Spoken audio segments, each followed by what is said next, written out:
4년 5개월. 한 방이 이 나라의 어떤 수사기관에도 제대로 닿지 못했습니다. 그 방 안에 갇혀있던 사람은 261명. 그중 확인된 미성년 피해자만 159명, 17, 16, 15의 학생들이었죠. 그리고 그 방을 운영한 남자는 자신을 이렇게 불렀다고 합니다. 목사. 이것이 우연일 수 있을까요? 상식으로 설명될 수 있는 일일까요? 실화를 있는 그대로 전해드리는 이 채널에 오신 분들을 환영합니다. 오늘의 이야기는 실제 사건을 기반으로 하며 민감한 내용이 포함되어 있을 수 있습니다. 그럼 그 방의 문 앞으로 돌아가 보겠습니다. 2025년 11월 24일 서울중앙지방법원의 한 법정이었습니다. 황토색 수의를 입은 33살의 한 남자가 피고인석에 섰습니다. 판사는 길지 않은 문장으로 양형 이유를 읽어 내려갔죠. 결론은 단 4글자, 무기징역이었습니다. 무기징역이었습니다. 이 더는대로 당어주가 무기징역이었습니다. 이 더는 당어주, 이 더는 강어주. 하지만 이 무기징역이 선고되기까지 이 나라는 4년 5개월이라는 시간을 지나와야 했습니다. 261명의 피해자가 이 숫자 안으로 하나씩 가라앉는 동안 상식으로는 설명되지 않는 침묵들이 쌓여 있었죠. 그리고 기억해 두셔야 할 장면이 하나 있습니다. 위장 수사에 나선 경찰을 향해 그 방의 목사는 이렇게 말했다고 전해집니다. 우리 사이버 수사과 아저씨들, 저를 잡을 수 있겠느냐고. 이 한 문장이 무엇을 의미하는지 우리는 이야기가 끝날 때쯤 다시 마주하게 될 것입니다. 그래서 오늘의 이야기는 한 사람의 아기에 관한 이야기만은 아닙니다. 왜 이 아기가 4년 5개월 동안 그토록 멀쩡히 유지됐는지, 왜 그 긴 시간 동안 159명의 아이가 누구의 보호도 받지 못했는지에 관한 이야기죠. 먼저 그 방 안의 아이들부터 떠올려 보려 합니다. 이 이야기를 듣다 보면 여러분이 가장 오래 기억하게 될 것은 그 방의 구조도 그 남자의 이름도 아닐 것입니다.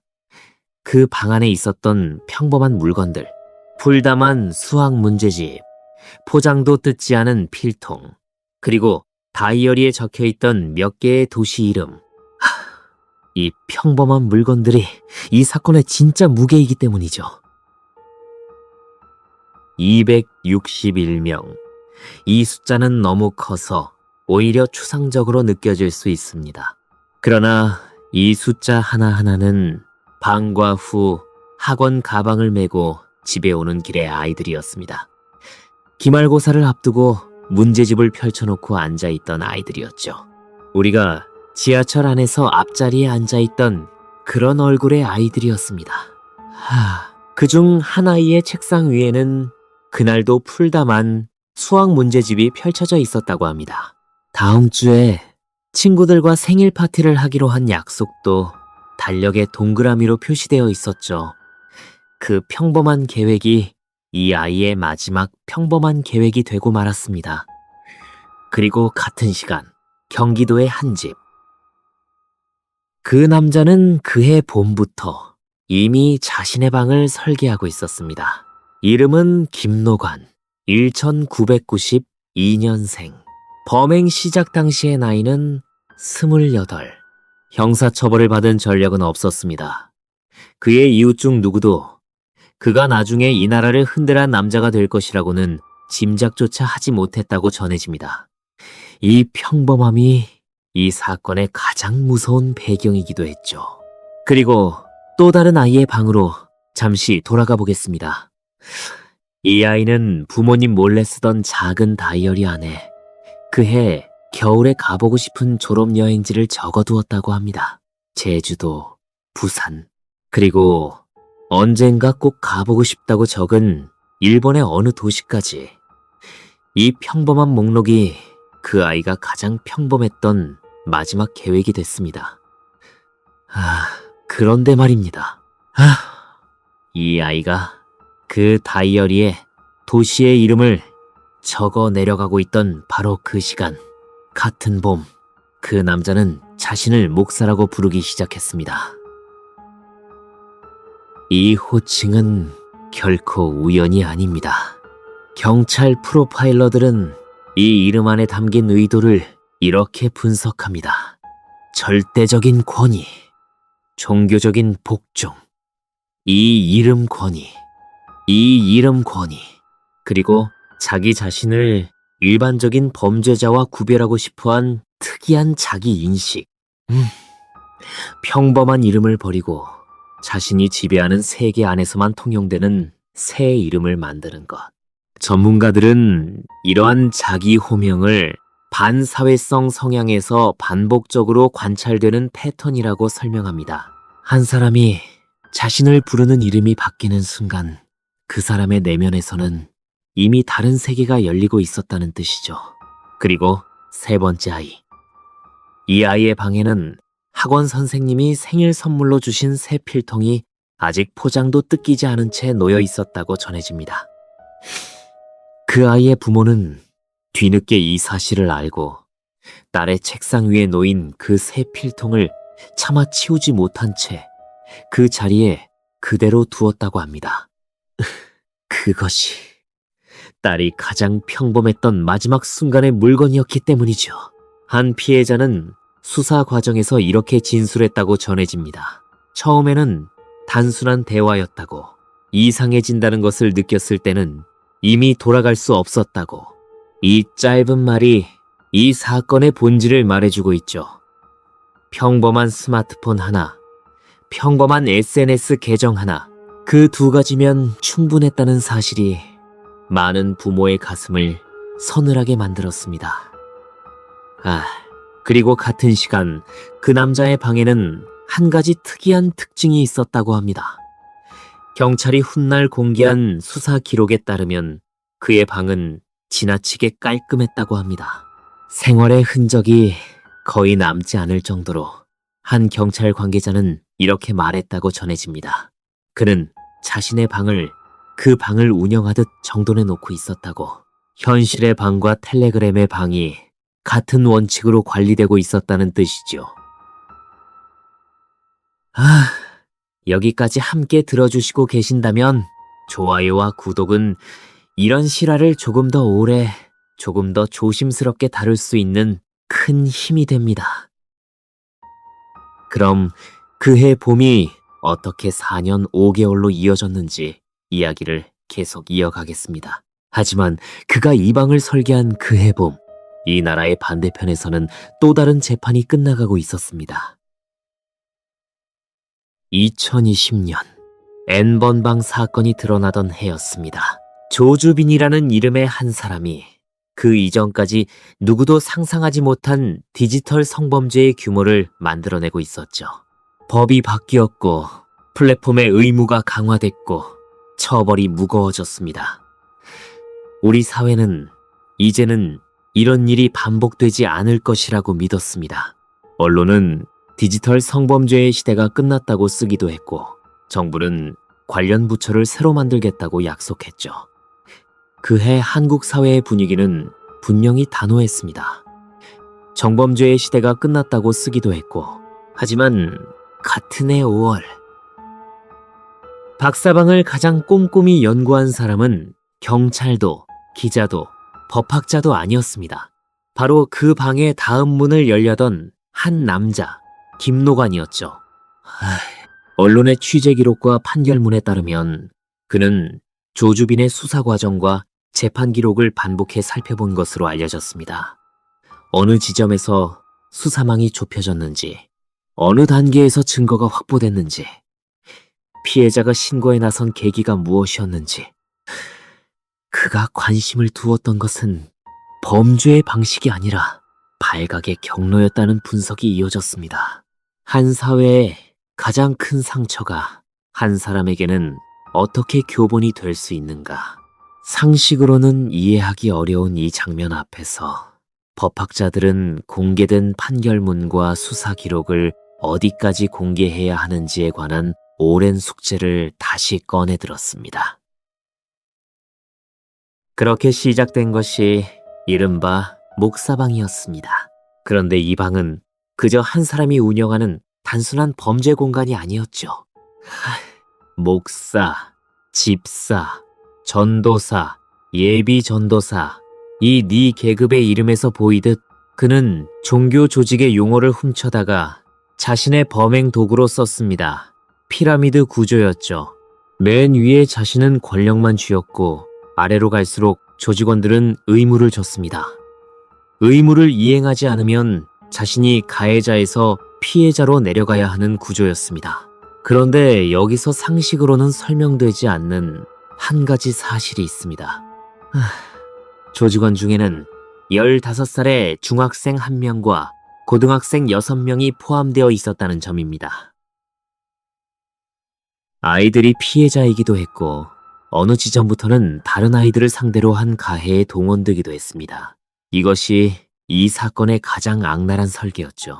약점이 잡힌 피해자에게 너도 다른 피해자를 끌어들이면 네 정보는 지켜주겠다고 제안하는 방식. 거부하면 자신의 신상이 유포됐고 응하면 가해자의 자리로 밀려났습니다. 이해하기 어려운, 그러나 반드시 기억해 두어야 할 사실이죠. 이 구조 덕분에 그는 자기 손을 덜 더럽히면서도 더 많은 피해자를 확보할 수 있었습니다. 조직원들에게 지시만 내리면 그들이 대신 피해자를 물색하고 접근하고 협박했죠. 누군가는 이를 두고 범죄의 공장화라는 표현을 쓰기도 했습니다. 한 사람의 악의가 조직의 구조와 결합했을 때 얼마나 규모를 키울 수 있는지를 이 사건은 잔인할 정도로 정확히 보여주었습니다. 그렇다면 이런 조직이 어떻게 4년 5개월이나 유지될 수 있었을까요? 답은 한 단어로 요약됩니다. 텔레그램. 이 메신저는 보안성이라는 이름 아래 오랫동안 어떤 국가, 어떤 정부의 수사협조 요청에도 응하지 않아 왔습니다. 창업자 파벨 두로프는 이것을 이 서비스의 핵심 가치로 내세웠죠. 그러나 그 핵심 가치가 어느 순간 범죄의 핵심 안전지대가 되고 있었습니다. 피해자의 구성을 살펴보면 한 가지 특징이 드러납니다. 성착취 피해자는 여성 54명, 남성 84명이었고 허위 영상물 피해자 96명은 모두 여성이었습니다. 남녀를 가리지 않은, 누구도 안전하지 않았던 사건이었죠. 평범한 스마트폰 하나면 누구든 그 방의 문 앞에 설 수 있었다는 뜻이기도 합니다. 기존의 수사에서 참고하던 범죄 통계의 경계선들이 이 사건에서는 거의 작동하지 않았다고 경찰은 설명합니다. 지금부터 나오는 내용은 4년 5개월이라는 시간이 어떻게 만들어졌는지에 관한 이야기입니다. 이 시간이 왜 그렇게 길어야만 했는지 여러분도 함께 따져주셨으면 합니다. 2023년 11월, 한 피해자가 용기를 내어 경찰에 신고했습니다. 자신의 얼굴에 나체가 합성된 사진이 인터넷에 퍼지고 있고 누군가 계속 협박 전화를 걸어온다는 내용이었죠. 이 한 건의 신고가 자경단 수사의 시작이었습니다. 그러나 그 이후의 과정은 많은 시민의 공분을 샀습니다. 경찰은 전국에서 유사 사건 60여 건을 넘겨받았습니다. 압수수색 영장이 200건 이상 발부됐습니다. 그러나 텔레그램이 협조하지 않는 한 가입자의 실체에 다가가는 것은 거의 불가능했습니다. 수사에 참여한 한 관계자는 훗날 이렇게 말했다고 전해집니다. 영장은 발부되지만 송달할 곳이 없었다고. 압수수색이라는 강력한 수사수단이 해외 서버라는 벽 앞에서 한 장의 종이에 그쳤던 시기였죠. 수사관들은 디지털 성범죄 피해자 지원센터를 찾아가 신고된 영상물 속의 작은 단서들을 하나하나 다시 살폈습니다. 배경에 찍힌 창문의 모양, 옷의 상표, 스마트폰 화면에 아주 희미한 반사. 이런 작은 조각들을 모아 가해자의 동선을 역추적하는 이 방식은 디지털 범죄에 대한 한국 수사기관의 새로운 매뉴얼이 되기 시작했습니다. 그리고 수사가 길어지면서 시민사회가 먼저 움직였습니다. 디지털 성범죄를 추적하는 민간 모니터링팀, 피해자 지원단체, 관련 기자들이 서로의 자료를 공유하기 시작했죠. 한 시민단체 관계자는 당시를 이렇게 기억합니다. 우리는 국가가 해야 할 일을 잠시 대신 붙잡고 있었던 것이라고. 경찰이 해외 서버의 벽 앞에서 멈춰 있는 동안 시민사회가 그 벽의 반대편을 두드리고 있었던 셈이죠. 이 풍경은 한 나라의 사이버 성범죄 대응이 어디까지 성숙했고 또 어디가 비어 있는지를 함께 보여주는 장면이기도 했습니다. 여기서 잠시 멈추고 여쭤보고 싶습니다. 만약 여러분이 이 사건을 맡은 형사였다면 텔레그램이 입을 열지 않는 상황에서 다음으로 어떤 단서를 찾으셨을까요? 댓글로 여러분의 추리를 남겨주시면 이야기의 흐름과 비교해보시는 재미가 있을 것입니다. 그럼 다시 그날의 수사 기록으로 돌아가 보겠습니다. 왜 그때 텔레그램은 입을 열지 않았을까요? 왜 그때 한국 정부는 이 보안이라는 이름의 장벽을 넘지 못했을까요? 왜 그때 피해자들은 자신의 신고만으로는 그 방의 문을 두드릴 수 없었던 것일까요? 여전히 풀리지 않는 이 질문들이 이 사건의 한가운데를 차지하고 있습니다. 그리고 이 기간, 목사라 불린 그 남자는 평소와 다르지 않은 일상을 이어갔다고 전해집니다. 주변 사람들은 그에게서 어떤 이상한 점도 발견하지 못했다고 합니다. 수사관들이 위장수사로 다가갔을 때도 그는 당황하지 않았습니다. 오히려 경찰을 향해 이렇게 말했다고 전해집니다. 우리 사이버 수사과 아저씨들 저를 잡을 수 있겠느냐고. 수사하러 헛고생하지 말고 푹 쉬라고. 그는 평소에도 텔레그램은 걸리지 않는다는 말을 습관처럼 했다고 전해집니다. 이 자신감이 어디서 왔는가? 경찰이 아무리 다가가도 자신에게는 닿지 않으리라는 이 확신은 4년 5개월이라는 시간이 그에게 준 학습의 결과였을 것입니다. N번방 사건 이후 조주빈이 법정에 선 그 순간에도 그는 이미 법정의 바깥에서 다음 방을 설계하고 있었습니다. 한 사회의 가장 큰 상처가 한 사람에게는 교본이 된 것이죠. 이 반복 앞에서 많은 시민이 같은 질문을 던졌습니다. 우리 사회는 지난 5년 동안 무엇을 배웠는가? 한편 피해자들은 누구와도 연결되지 못한 채 그 방 안에 홀로 남아 있었습니다. 한 피해자는 훗날 이렇게 말했다고 전해집니다. 내가 신고해도 이 방은 사라지지 않을 것 같았다고. 경찰이 와도 그 사람은 잡히지 않을 것 같았다고. 4년이라는 시간이 피해자들의 마음속에서 신고라는 단어를 얼마나 멀게 만들었는지 우리는 짐작조차 하기 어렵습니다. 유족의 가슴을 무너뜨린 것은 이 긴 기다림이 만든 무력감 그 자체였죠. 그리고 결정적인 전환점은 한국이 아닌 곳에서 시작됐습니다. 2024년 8월, 프랑스 수사당국이 텔레그램 창업자 파벨 두로프를 기소했습니다. 정보 제공 요구에 응하지 않았다는 것이 그 이유였습니다. 이 한 장면이 4년을 버틴 보안의 성을 흔들기 시작했죠. 곧이어 9월, 텔레그램은 한국방송통신심의위원회의 긴급 삭제 요청에 처음으로 응했습니다. 그리고 얼마 지나지 않아 한국 경찰이 요청한 범죄 자료의 일부를 회신했습니다. 한국 경찰과의 수사 협조 체제가 이때 비로소 시작됐습니다. 국내 최초의 일이었죠. 다만 텔레그램이 제공한 자료는 매우 제한적이었습니다. 가입자의 IP 주소와 전화번호 단 2가지.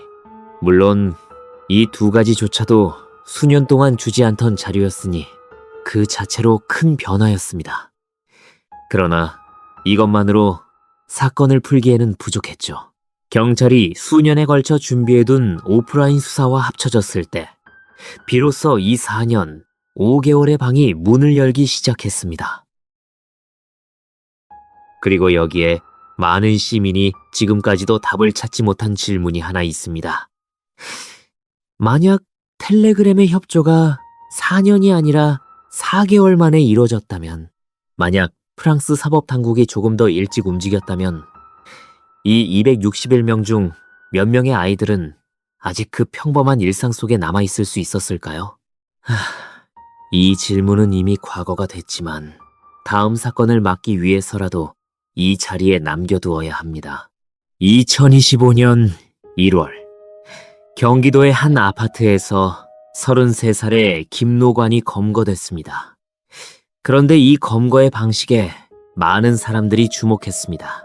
조주빈 사건 당시의 교훈을 바탕으로 수사팀은 그가 스마트폰을 사용하고 있는 바로 그 순간을 노렸습니다. 엘리베이터 아니었습니다. 문이 닫힌 그 몇 초 사이에 4년 5개월을 버티던 한 방이 문을 열기 시작했죠.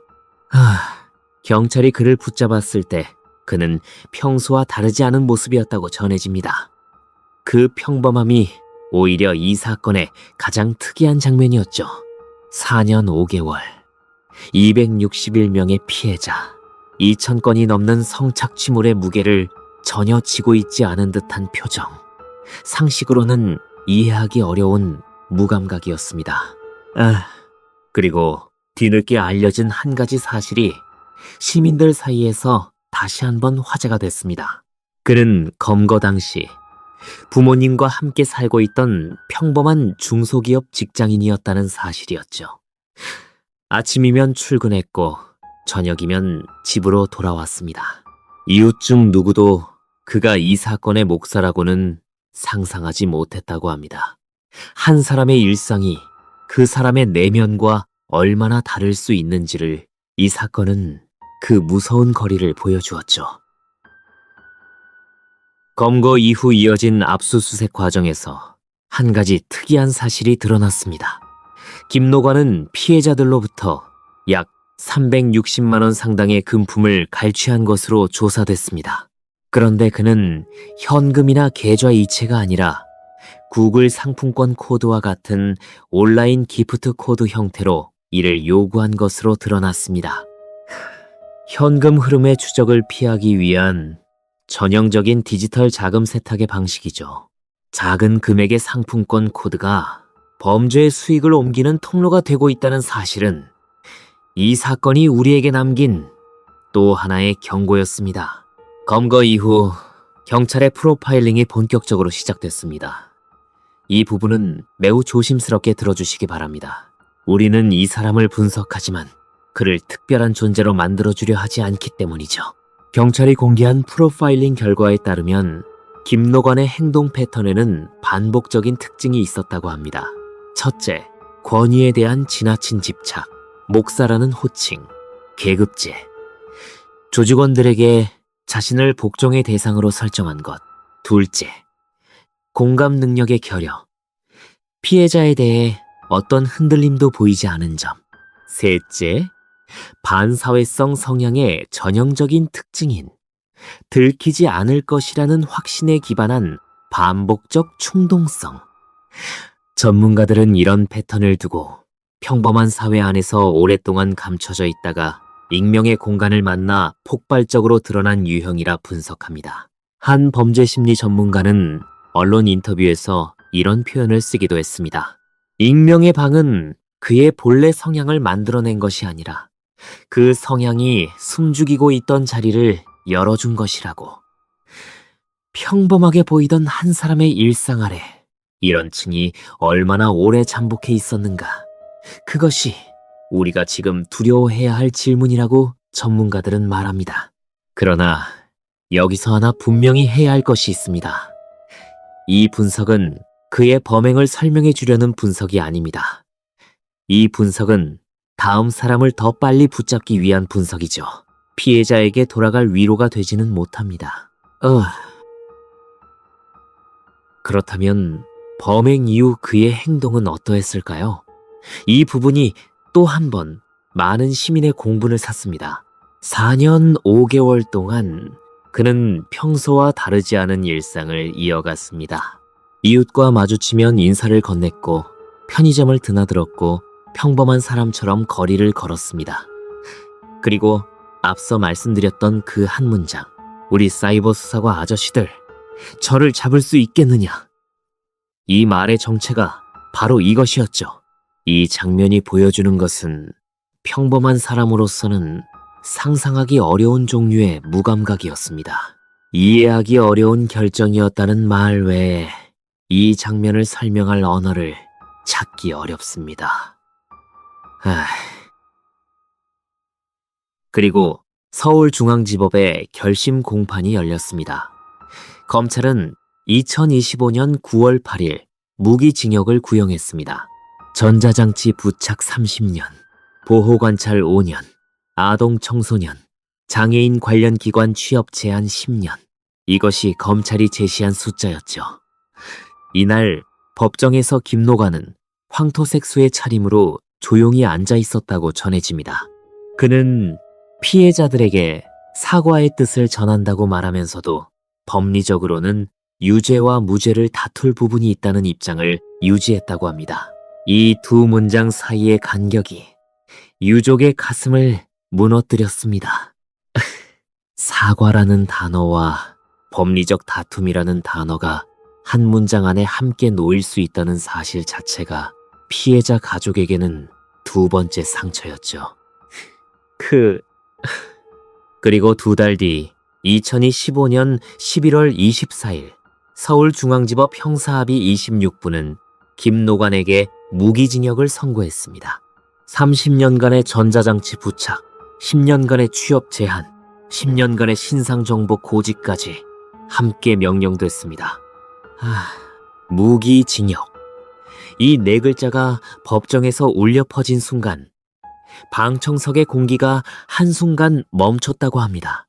이 한 남자가 4년 5개월 동안 만들어낸 무게를 이 나라의 법이 어떤 숫자로 환산할 수 있는가?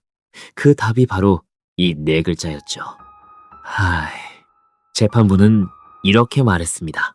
공범을 통해 피해자의 아버지에게 영상을 전송하고 피해자의 직장까지 찾아가 협박을 일삼은 전체 범행 수법이 매우 잔혹하고 악랄하다고, 비록 형사처벌 전력이 없고 피해자들 중 3명과 합의했더라도 사회적으로 영구히 격리시키는 무기징역 선고가 불가피하다고.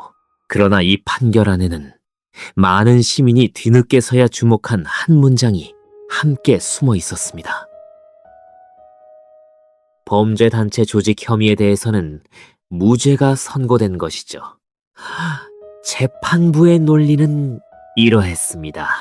다른 피고인들이 김노관의 협박에 의해 범행에 가담한 것으로 보이기 때문에 자발적인 공동의 결합체라는 범죄단체 조직의 정의를 충족하지 못한다는 것이었습니다.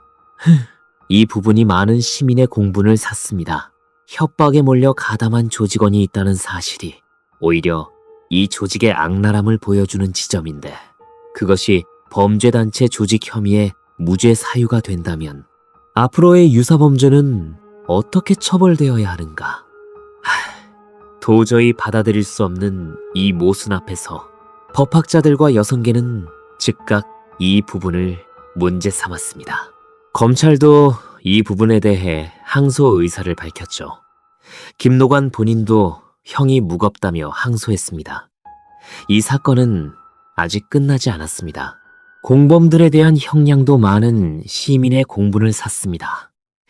선임 전도사로 불린 강 씨에게는 징역 4년, 그 아래의 조 씨에게는 징역 3년이 각각 선고됐습니다. 나머지 8명에게도 모두 실형이 내려졌지만 형량의 폭은 주범과 크게 달랐죠. 물론 이 사람들은 어느 지점에서 피해자이기도 했습니다. 협박 아래 범행에 끌려 들어간 측면이 있었습니다. 그러나 그 안에서 다른 아이를 끌어오고 협박 영상을 전송하고 피해자의 삶을 함께 무너뜨린 순간들은 별개의 무게로 평가되어야 한다는 지적도 함께 나왔습니다. 같은 방 안에 15살의 아이가 조직원으로 있었다는 사실이 피해자와 가해자의 경계가 얼마나 쉽게 무너질 수 있는지를 보여주었죠. 이 사건의 양형을 두고 지금도 의견이 엇갈립니다. 여러분은 이 판결이 합당했다고 생각하십니까? 아니면 어떤 부분에서 아쉬움을 느끼십니까? 여러분의 솔직한 생각을 댓글로 들려주시면 좋겠습니다. 그럼 이야기를 계속 이어가 보겠습니다. 이 사건이 우리에게 남긴 것은 무엇일까요? 첫째, 텔레그램이라는 이름의 성역은 이제 완전히 무너지지는 않았지만 분명히 금이 가기 시작했다는 사실입니다. 4년 5개월을 버틴 그 침묵이 이번 한 번의 협조로 끝난 것은 아닙니다. 텔레그램이 제공한 자료는 여전히 IP와 전화번호 2가지에 그치죠. 다음 목사가 나타나지 않도록 이 협조의 폭은 더 넓어져야 합니다. 한국만의 문제가 아니라 이제는 국제사회가 함께 풀어야 하는 문제가 됐다는 사실을 이 사건은 분명히 보여주었죠. 둘째, 이번 사건은 디지털 성범죄에 대한 우리 사회의 대응 방식이 근본적으로 재설계되어야 한다는 것을 보여주었습니다. 2020년에 N번방 사건이 드러났을 때 우리는 같은 일은 다시 없을 것이라 믿었습니다. 그러나 같은 해 5월 그 박사방을 연구한 한 사람이 또 다른 방을 열고 있었죠.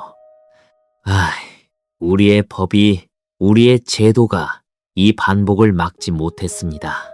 이해하기 어려운 이 반복을 우리는 언제까지 지켜봐야 할까요? 판결 직후 국회에서도 관련 법안 논의가 다시 움직이기 시작했습니다. 허위 영상물 소지와 시청까지 처벌 대상에 포함하는 개정안, 해외 플랫폼에 대한 국내 수사 협조 의무를 명확히 규정하는 법안, 피해자의 신분 노출 없이 신고와 상담이 가능하도록 하는 원스톱 지원 체계의 제도화. 시민단체들은 이 법안들이 더 이상 서랍 속에서 잠들어서는 안 된다고 목소리를 높였습니다. N번방 이후에도, 자경단 이후에도 우리가 또 한 번의 목사를 기다리지 않으려면 법이 사건을 뒤쫓는 것이 아니라 앞서서 서 있어야 한다는 이야기였죠.